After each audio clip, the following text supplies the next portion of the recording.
नमस्कार। उनकी कलम मेरी आवाज़ में आप सभी का स्वागत है। बड़ों को प्रणाम और छोटों को बहुत सा प्यार। चलिए सुनते हैं मालगुड़ी डेज की कुछ चुनिंदा कहानियों में से चुनी हुई एक कहानी। मालगुड़ी भारत के प्रख्यात लेखक R.K. नारायण द्वारा रचित एक काल्पनिक शहर है और इसी तर्ज पर कन्नड़ अभिनेता और निर्देशक शंकर नाग ने इस पर 1986 में एक टीवी सीरियल का निर्देशन किया जिसे मालगुड़ी डेज कहते हैं। मालगुड़ी दक्षिण भारत के मद्रास से कुछ घंटों की दूरी पर स्थित एक काल्पनिक गांव है जिसे R.K. नारायणन ने अपनी कल्पना में बनाया है। यह शहर मेम्पी जंगल के पास सरयू नदी के किनारे बसा हुआ है। इस जगह की वास्तविकता के बारे में खुद R.K. नारायणन अनजान थे। कई लोग इसे कोयम्बतूर में मानते हैं क्योंकि वहाँ पर भी ऐसी ही इमारतें और घर थे। हम मालगुड़ी डेज सीरियल का टाइटल सॉन्ग ता ना ना ना ना ना ना ना आज भी नहीं भूल सकते। क्यों, सही बात है ना। चलिए सुनते हैं कहानी।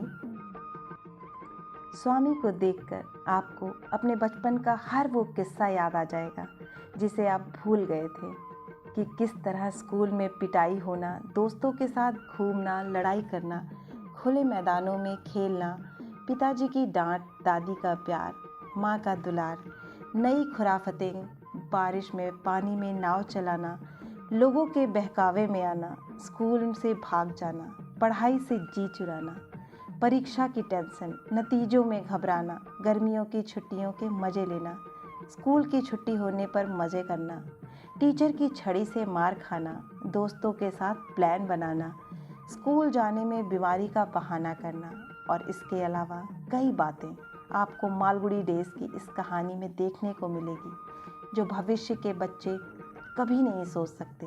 मोबाइल और इंटरनेट की क्रांति ने बच्चों को घर तक सीमित कर दिया, लेकिन हमने वो हर युग को अपनी नज़र से देखा है। अब आइए आपको स्वामी एंड फ्रेंड्स की पूरी कहानी बताते हैं। स्वामी एंड फ्रेंड्स की कहानी। 10 साल के बच्चे स्वामीनाथ उर्फ स्वामी के इर्द गिर्द घूमती है। स्वामी सुबह उठकर नहा धोकर स्कूल जाता है। वो एक Christian school Albert mission school में पढ़ता है। उस दिन स्कूल में उसके अध्यापक उसको कृष्ण की बुराई और लॉर्ड जीसस की अच्छाइयाँ स्कूल के बच्चों को बताते हैं।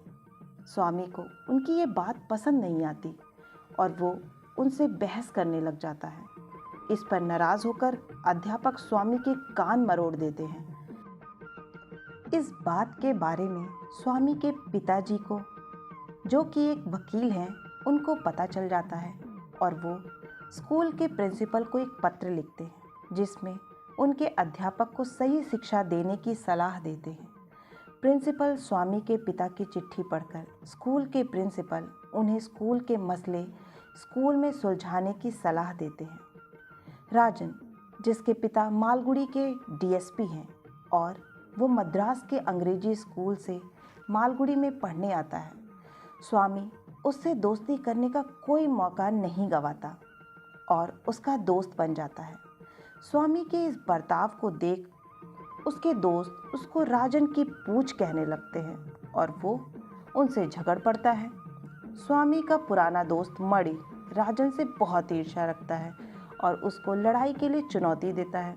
राजन ये चुनौती स्वीकार कर लेता है और अगले दिन दोनों नदी के किनारे मिलते हैं। राजन अपने पिता की बंदूक लेकर आता है जिससे मणि डर जाता है और फिर बाद में वो दोनों दोस्त बन जाते हैं।